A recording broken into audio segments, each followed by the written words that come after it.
우리가 보통 6월 그러면 6.25가 있는 달이기 때문에 호국의 달이다 이렇게 보통 얘기를 하지요. 이 땅의 자유와 평화를 지키기 위해서 생명을 내어준 수많은 분들을 기억해야 하는 그러한 시간들입니다. 요한복음 15장 13절에 보면 친구를 위하여 자기 목숨을 버리는 것보다 더 큰 사랑이 없다라고 예수님 말씀하셨는데, 이 땅의 자유민주주의를 지키기 위해 수많은 선조들이 꽃다운 젊은 나이에 희생을 하셨습니다. 그분들의 희생은 우리가 성서적으로 볼 때에도 가장 큰 사랑이었고요.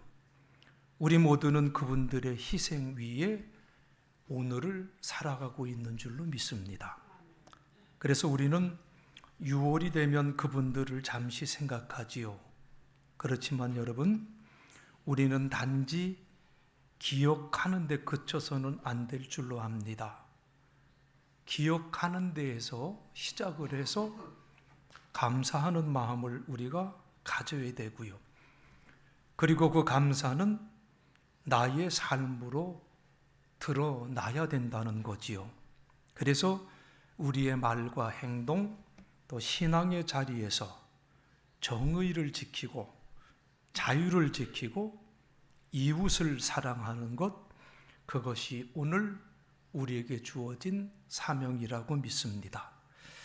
호국의 달, 그 의미를 우리가 마음에 먼저 새기면서 다시 한번 우리의 삶을 하나님께 온전히 드리고자 하는 그러한 마음의 결단을 가졌으면 참으로 좋겠습니다.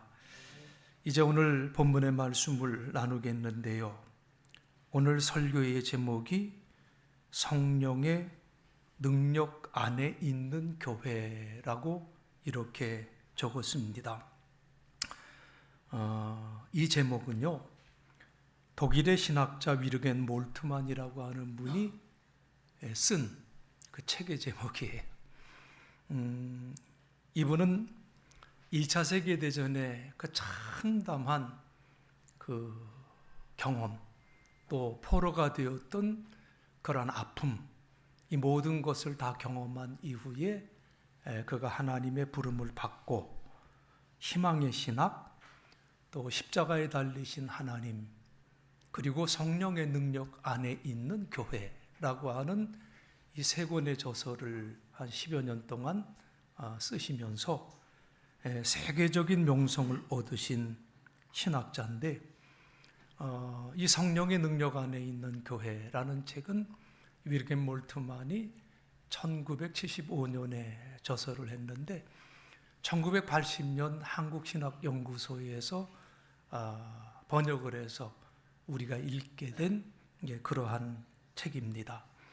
몰트만은요, 이 책에서 교회를 이렇게 정의를 합니다. 교회는 성령의 능력 안에 존재하는 공동체다. 참 귀한 정의인데, 교회의 본질과 사명을 성령의 역사와 관련지어서 말하고 있다는 거예요. 그래서 몰트만은 교회라고 하는 것은 단순히 사람들이, 그리스도를 믿는 사람들이 그저 단순히 모이는 곳이 아니라 성령의 능력 안에서 살아가는 공동체로서 하나님의 나라를 선포하고 실현하는 사명을 감당해야 된다고 하는 말을 하고 있어요. 그리고 이를 위해서 교회는 성령의 인도하심에 민감하게 반응하고 공동체 안에서의 친교와 섬김, 그리고 세상을 향한 선교적 사명 역시 성령의 인도하심 안에서 우리가 행해야 된다라고 이렇게 정의를 하고 있습니다. 저는 성령 강림절을 맞이하면서 제 어린 신학생 시절 때 제가 출석하고 있었던 교회가 큰 싸움에 휘말려서 그 교회 안에서의 그 싸움이 있었을 때 교인들에게 주어지는 그 아픔이라고 하는 것은 말로 표현할 수가 없어요. 굉장히 아파하면서 던졌던 질문이 그거였었어요. 하나님, 도대체 교회가 뭔가요? 이런 질문이 저의 질문이었었는데, 교회라고 하는 것은 무엇인가? 라는 질문을 갖고 고뇌하던 저에게 귀한 깨달음을 주었던 책이 바로 이 책이에요. 그래서 오늘 그때가 좀 생각이 나서 오늘 설교 제목을 이 윌리엄 몰트만의 책의 제목을 제가 차용을 했습니다. 여러분, 오늘이 성령 강림주일이라고 말씀을 드렸습니다.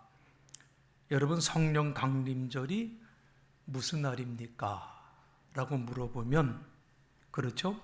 말 그대로 성령이 누구에게? 예수님의 제자에게 임하였던 그러한 날.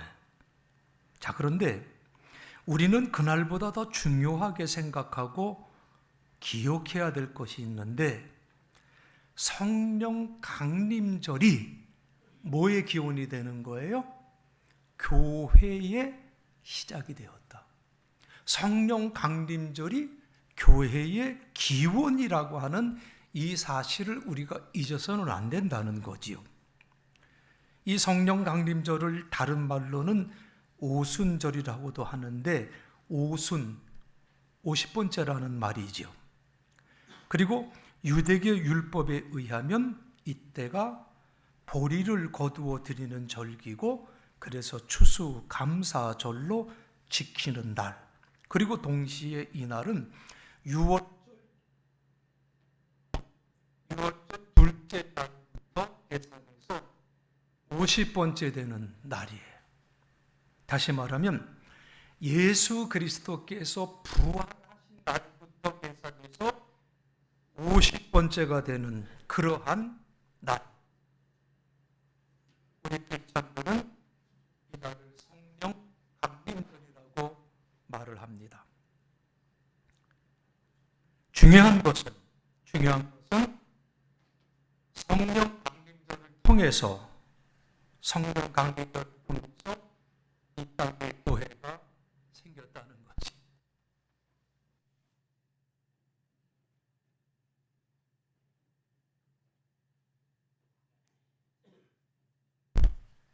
이거.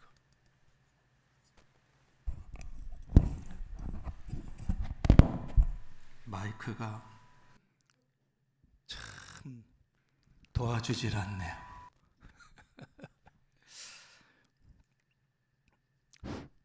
성령 강림절을 시작으로 이 땅에 교회가 생겼다는 거예요. 그래서 우리가 잊지 말아야 될 것은, 교회와 성령이라고 하는 것은 뗄래와 뗄 수 없는 그러한 관계에 있다고 하는 사실이에요.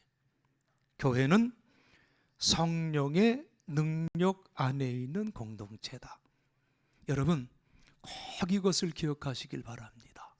교회는 뭐라고요? 성령의 능력 안에 있는 교회다. 그러니까 교회는 단순히 예수 믿는 사람들이 한 주일에 한 번씩 모여서 예배드리고 흩어지는 모임이 아니라 성령께서 일하시고 성령께서 이끄시는 공동체라고 하는 사실이에요. 사도행전 9장 31절에 보면 초대교회의 모습을 가장 감동적으로 기록한 말씀이 나오는데, 이 사도행전을 기록했던 누가는요, 이렇게 고백을 합니다. 그리하여 온 유대와 갈릴리와 사마리아 교회가 평안하여 든든히 서가고 주를 경외함과 성령의 위로로 진행하여 수가 많아지니라. 그렇죠? 유대와 갈릴리와 사마리아에 있는 교회들이 평안을 되찾았다고 그랬어요. 그리고 터전을 든든하게 잡았다고 했어요. 그리고 교회는 주님을 경외하며 주님을 두려워하며 성령의 위로를 받아 믿는 사람들의 수가 점점 늘어났다고 증거를 하고 있습니다. NIV 성경에 보면 교회는 성령께서 세우셨고 성령께서 위로하는 공동체라고 이렇게 또한 번역을 하고 있어요. 그러므로 이 땅의 모든 교회들, 저와 여러분은 이 말씀을 가슴속에 새겨야 됩니다. 오늘날 사람들이 교회를 보는 관점은 너무나도 단순해졌고요. 그리고 너무나도 세상적으로 교회를 바라보고 있어요. 그 교회가 건물이 크냐, 아니면 건물이 작으냐, 그 교회가 사람들이 얼마나 모이느냐, 많이 모이느냐, 적게 모이느냐, 이러한 것으로 교회를 판단합니다. 정작 그 교회가 성령께서 일하는 교회인지, 그 교회가 성령의 인도를 받는 교회인지, 그 교회가 본래의 목적에 충실한 교회인지, 이런 부분에 대해서는 사람들이 관심을 갖지를 않는다는 거예요. 여러분, 조금 조심스럽지만 남의 교회를 얘기하자고 하는 것은 그런 목적은 아닌데, 우리 한국에 제법 규모가 있는 교회를 보면은 다 특별한 예배가 있어요. 그 중에 영어 예배가 있는 교회들이 있습니다. 자, 여러분, 한국의 교회 안에 영어 예배가 왜 필요할까요? 왜 필요할까요? 왜 필요합니까? 물으면 누가 원하기 때문에. 누가 원하기 때문에? 교인들이 원하기 때문에. 영어 예배에 나가면 한마디라도 영어를 더 배울 수 있지 않겠느냐. 물론 이거에 대한 필요를 제가 무시하는 얘기는 아니에요. 그렇지만 우리가 중요하게 생각해야 될 것은, 예배라고 하는 것은 어떤 그 모임의 필요를 채워주기 위해서 있는 것이 아니라 하나님께 영광을 돌리는 것이 우선돼야 되는 것이 예배예요.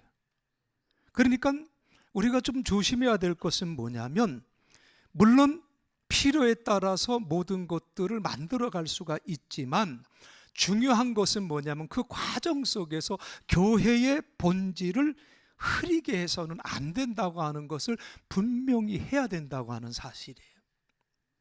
여러분, 우리가 분명히 알아야 될 것이 뭐냐면, 교회는요, 교인들의 필요를 충족시키는 것이 아니다, 그 말이에요. 교회는 하나님의 요구를 충족시키는 것이 교회라고 하는 거지요. 바로 이것이 교회가 성령께서 인도하시는 공동체가 되어야 하는 그 이유다, 이렇게 말씀드릴 수가 있어요. 사도행전 2장 3절 4절에서 이렇게 말씀하지요. 마치 불의 혀처럼 갈라지는 것들이 그들에게 보여 각 사람 위에 하나씩 임하여 있더니 그들이 다 성령의 충만함을 받고 성령이 말하게 하심을 따라 다른 언어들로 말하기를 시작하니라. 자, 여기에 보면 혀처럼 생긴 불꽃이 사람들 눈앞에 나타났다고 그랬어요. 그 불꽃은 여러 갈래로 갈라져서 그곳에 모인 한 사람 한 사람 위에 머물렀다고 했지요. 그랬더니 사람들이 어떻게 됐다고 그랬어요? 모두가 성령의 충만함을 받게 됐다고 이렇게 말씀을 해요. 그리고는 성령께서 말하게 하시는 대로 자기들의 언어와 다른 외국어로 말하기를 시작했다고 말씀합니다. 자, 그런데 그때가 무슨 때라고 그랬어요? 오순절이라고 그랬어요. 그렇죠? 이 오순절이 되면 세계 각국에 흩어져 살던 유대인들이 다 예루살렘으로 모여들어요. 그런데 사도들이 지금 외치는 말이 자기들이 태어난 곳의 언어로 외치고 있는 그 모습을 보고 있었다는 거예요. 그 사람들은 멀리서 로마, 애굽, 그리고 아라비아에서, 메소포타미아에서, 또한 터키 땅에 해당하는 지금의 터키 땅에 해당하는 소아시아 지방에서 온 유대인 순례자들이었습니다. 사도들은요, 그 나라의 말을 배운 적이 없는 사람들이에요. 그런데 어떻게 이런 일이 가능할 수가 있었느냐?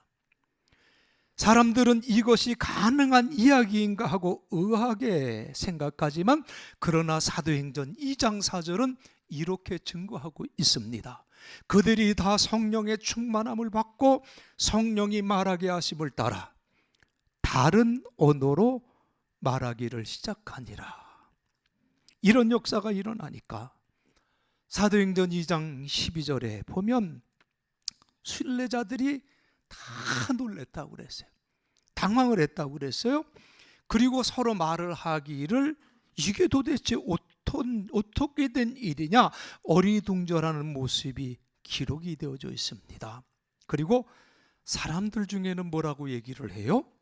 이 사람들이 지금 세술에 취한 것 아니냐, 이렇게 말하는 사람들이 있었어요. 이런 사람들 앞에서 베드로는 오늘 본문에 기록된 대로 담대하게 이렇게 설교를 했습니다. 저는 쉬운 성경으로 읽어드릴게요.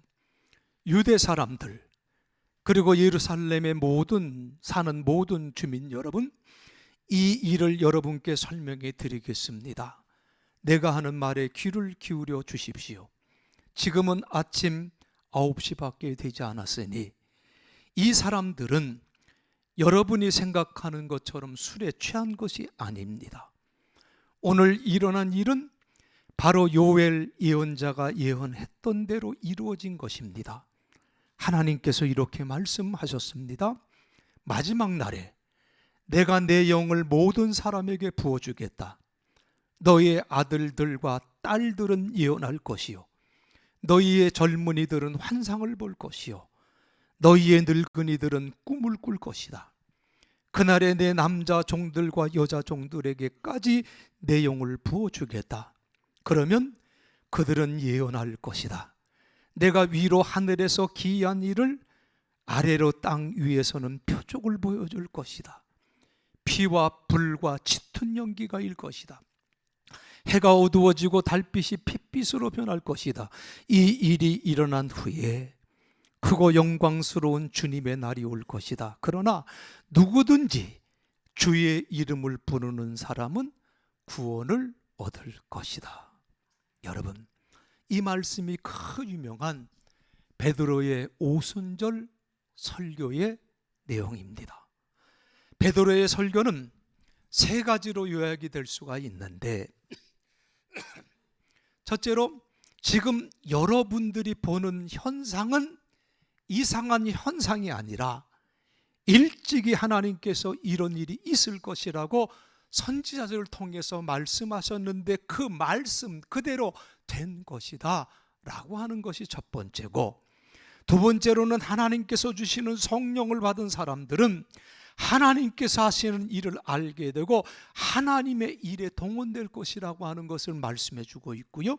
세 번째로 누구든지 예수 그리스도의 이름을 부르는 사람은 구원을 얻게 될 것이라고 하는 이 세 가지로 요약이 돼요. 선지자 요엘이 예언했던 그 말이죠. 선지자 요엘이 살았던 시대는 학자마다 조금의 다른 견해가 있지만은 일반적으로는 기원전 8세기에서 9세기 사이로 이렇게 보고 있습니다. 그때는 요아스라고 하는 왕이 유다를 다스리고 있었던 때인데, 요아스는 7살 때 왕이 되어서 처음에는 비교적 정치를 잘했지만 나중에 우상 숭배에 빠졌던 왕이에요. 요아스 왕이 죽고 얼마 되지 않아서 유대는 바벨론에게 멸망을 당합니다. 그때가 주전 586년인데요. 자, 이때 하나님은 요엘 선지자를 통해서 짧게는 포로 시대의 의미를 알려주셨고요. 그리고 길게는 앞으로 있을 하나님의 구원의 역사가 어떻게 전개될 것인가를 말씀해 주셨어요. 이 말씀은 포로 시대에 들어가서 에스겔을 통해서 다시 한번 증거가 됩니다. 에스겔서 11장 19절에 보면 내가 그들에게 한 마음을 주고 그 속에 새 영을 주며 그 몸에서 돌 같은 마음을 제거하고 살처럼 부드러운 마음을 주겠다고 말씀을 하세요.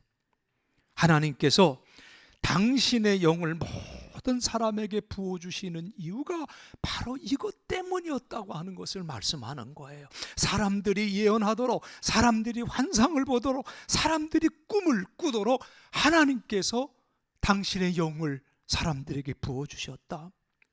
자, 그런데 여기서 우리는 이 예언과 환상과 꿈이라는 단어를 주의해서 봐야 돼.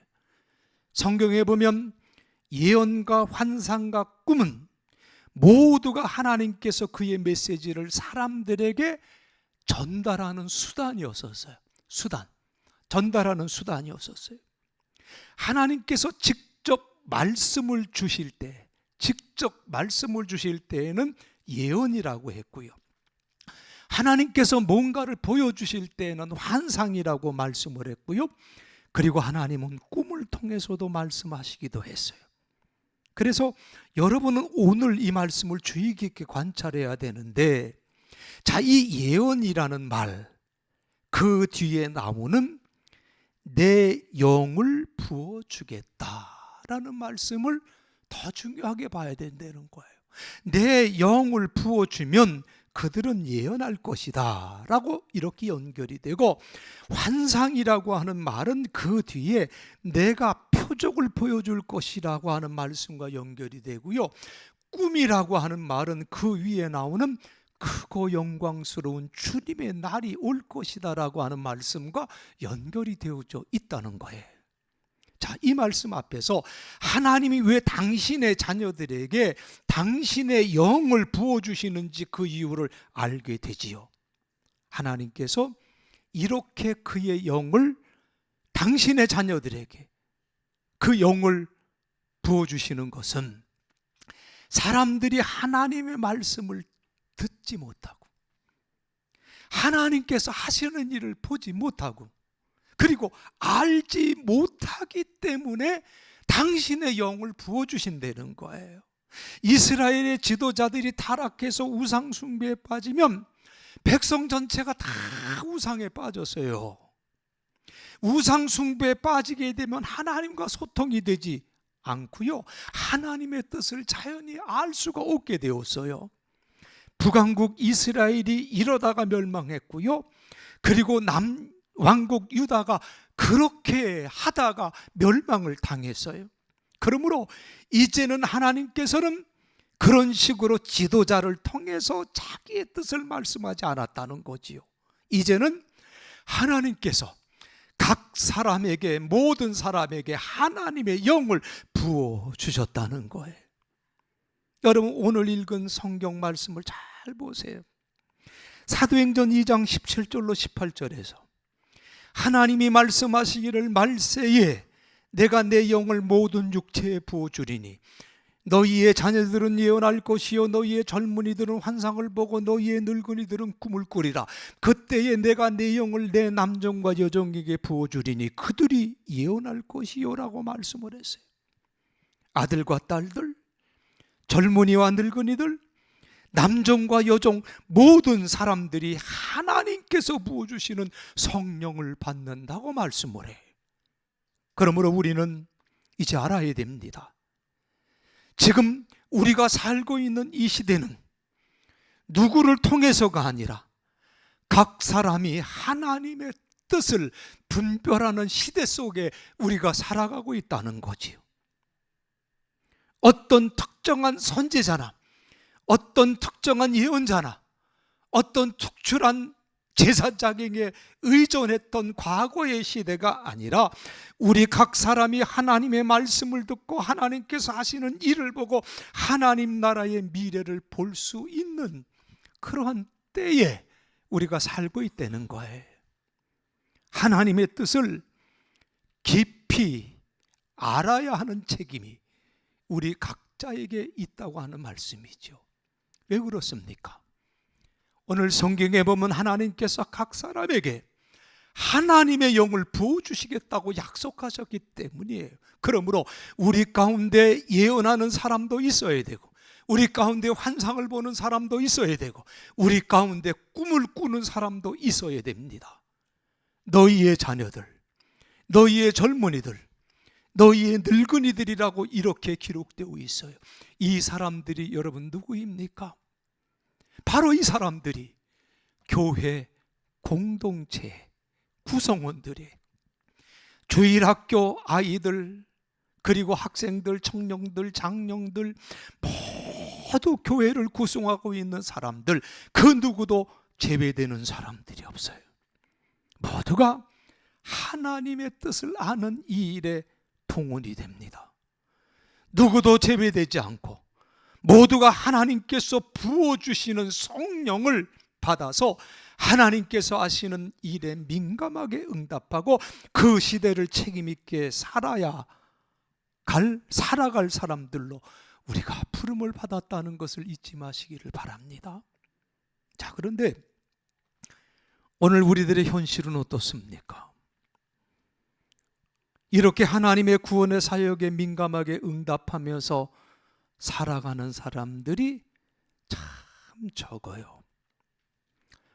크리스찬이라는 이름은 가지고 있지만 우리의 관심은 하나님의 나라에 있지 않고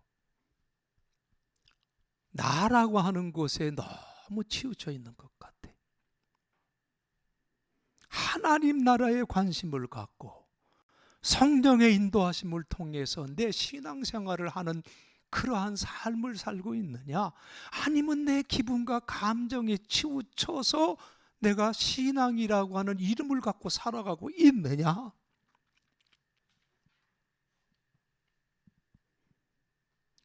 또 우리의 관심이 영적인 데 있는 것이 아니라 너무나도 우리의 관심은 물질적인 것에 치우쳐져 있어요. 하나님의 뜻을 이루는 일, 그리스도의 복음을 전하고 확장하는 그러한 일, 나에게 대한 하나님의 계획과 목적이 과연 뭘까 심각하게 생각하고 고민하는 사람들을 점점 찾아보기가 힘든 세상이 되어져 가고 있다, 그 말씀이에요. 많은 사람들에게 하나님을 믿는 것이 목적이 아니라 그들이 살아가는데 필요한 수단이 되고 있는 것 같아요. 살아가는데 필요할 것 같으니까 교회도 나오고, 필요한 것 같으니까 기도도 하고 성경도 보고, 하나님을 믿는 것까지도 너무나도 내 중심, 내 생각, 이기적인 그러한 자세로 믿고 있는 것은 아닌가. 물론 여러분, 우리가 처음 예수를 믿을 때에는 이러한 자세가 잘못되었다고 말씀드릴 수가 없어요. 당연히 이렇게 출발할 수밖에 없어요. 그러나 내가 하나님의 은혜를 알고 내가 구원을 얻은 후에 그런 식으로 하나님을 믿으면 여러분 안 돼요.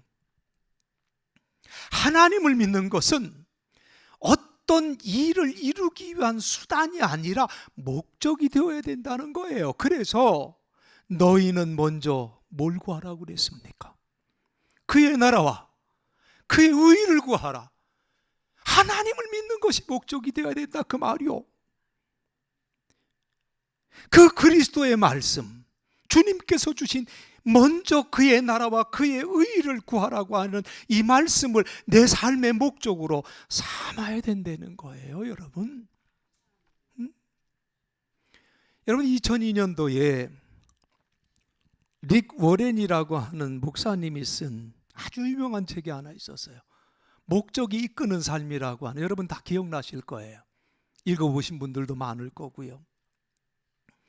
이때 이 책의 열풍이 대단했습니다. 교회마다 이 책을 가지고 설교하고 세미나도 열고, 그런데 지금 어떻습니까? 한때 유행으로 지나가 버리고 말았어요. 또 여러분, 이때 우리 한국교회에 일어났던 또 다른 열풍이 있었어요. 그 열풍이 뭡니까? 제자 훈련이었었어요. 각 교회마다 제자 훈련해야 된다고, 제자를 키워야 된다고 하면서 성경 말씀을 얼마나 가르쳤는지 몰라요. 그런데 그 결과가 뭡니까? 다 지나갔어. 그리고 뭐만 커졌어? 머리만 커졌어. 아는 것만 많아졌어. 그 아는 것이 나를 변화시켜야 되는데 그 아는 것으로 지적질만 해. 응? 다 지나갔어요. 그것을 통해서 어떤 열매들이 나타나는 것을 보지 못했어요. 우리 가운데 예언하는 사람이 있었습니까? 하나님의 말씀을 붙들고 그 말씀대로 살아가야 된다고 외쳤던 사람들이 얼마나 있습니까? 교회 안에서?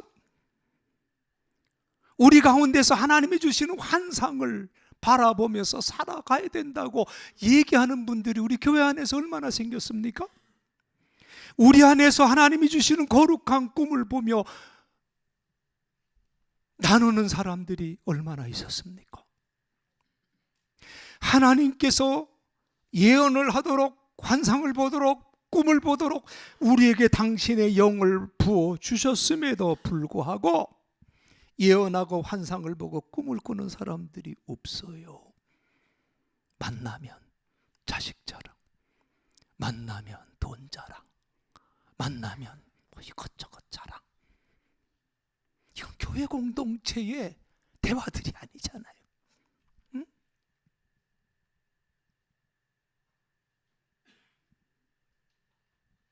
우리 가운데 하나님의 말씀을 들은 사람이 있어서 그 말씀을 함께 나누는 사람들이 있어야 되는데 없어요. 우리 가운데 하나님께서 보여주신 환상, 그 비전, 꿈 말하는 사람들이 있어야 되는데 우리 공동체에 그렇게 말하는 사람들이 점점 없어요. 오늘 우리가 성령 강림절을 맞이해서 제가 여러분에게 드리고자 하는 마지막 말씀은 우리에게 경각심이 있어야 된다. 우리에게 경각심이 있어야 되겠다. 그 말씀이에요. 사도 바울이 로마서 13장 11절로 12절에서 그렇게 말씀했죠. 우리가 지난주에 은혜 받은 말씀인데, 또한 너희가 이 시기를 알거니와 자다가 깰 때가 벌써 되었으니 이는 이제 우리의 구원이 처음 믿을 때보다 가까워졌습니다. 밤이 깊고 낮이 가까워졌으니 그러므로 우리가 어둠의 일을 벗고 빛의 갑옷을 입자. 여러분들도 알고 있다시피 벌써 잠에서 깨어날 때가 되었다는 거예요. 이제 우리의 구원이 처음 믿었을 때보다 더 가까워졌다고 그랬어요. 밤이 이제 다 지나가고 낮이 가까워졌답니다. 그러므로 어둠의 행실을 벗어버리고 빛의 갑옷을 입읍시다. 사도 바울이 그렇게 우리들에게 외치고 있습니다. 오늘 본문 사도행전 2장 17절 상반절에도 때에 대한 경각심이 기록되어져 있지요. 하나님께서 이렇게 말씀하셨어요. 말세에, 그러니까 마지막 날에 내가 내 영을 모든 육체, 모든 사람에게 부어주시겠다. 하나님께서 성령을 부어주실 그때가 마지막 때라는 거예요. 지금 우리가 살고 있는 이때가 마지막 때라는 거예요. 여러분, 우리가 다음 세대의 배턴을 넘겨주어야 한다는 의미에서 볼 때 우리는 400m 계주의 3번 계주라고 제가 말씀드린 기억이 있어요. 그러나 하나님의 역사의 큰 그림에서 볼 때 우리는 4번 주자들이에요. 우리 중에 누구도 제외가 되어서는 안 돼요. 그리고 이 4번 주자들은 모두가 하나님께서 부어주시는 성령을 충만하게 받아야 됩니다. 우리 아들과 딸들 청년들과 장년들, 노년들, 남종과 여종들 누구나 하나님께서 부어주시는 성령을 충만하게 받아서 하나님이 역사하시는 마지막 때를 책임있게 살아가는 믿음의 사람들이 다들 되어야 될 줄로 믿습니다. 이 귀한 책임감이 나를 살리고 내 가정을 살리고 우리의 공동체를 살리고 내 나라와 내 민족을 살리는 열매로 나타나시기를 주님의 이름으로 간절히 축원드리겠습니다. 기도하시겠습니다. 전능하신 하나님, 오늘 우리는 성령께서 강림하신 그 위대한 날을 기억하며 감사와 경외심으로 주님 앞에 나아갑니다. 2000여 년 전 오순절 다락방에 불과 같은 성령이 임했던 것처럼 오늘 우리에게도 같은 능력과 같은 임재로 찾아와 주옵소서. 주님, 우리는 너무나도 자주 우리의 힘으로 살려고 했고 성령의 인도하심을 외면하며 세상의 소리에 더 귀를 기울이며 살아왔음을 고백합니다. 이 시간 우리의 굳어진 마음을 녹여 주옵시고 성령의 바람으로 메마른 영혼의 생기를 불어넣어 주시기를 원합니다. 우리를 진리 가운데 인도하여 주옵시고 두려움 대신에 담대함으로, 혼란 대신에 평화를, 무기력 대신에 하늘의 능력을 부어 주셔서 우리 교회가 다시 성령의 뜨거움으로 새로워질 수 있도록 도와주옵시고, 그래서 하늘의 비전을 품고 세상의 소망이 되게 하여 주옵기를 간절히 원합니다. 주님 나라의 의를 위해 귀하게 쓰임받는 우리 용산교회 될 수 있도록 하나님 지켜 주옵소서. 예수 그리스도의 이름 받들어 간절히 기도드리옵나이다. 아멘.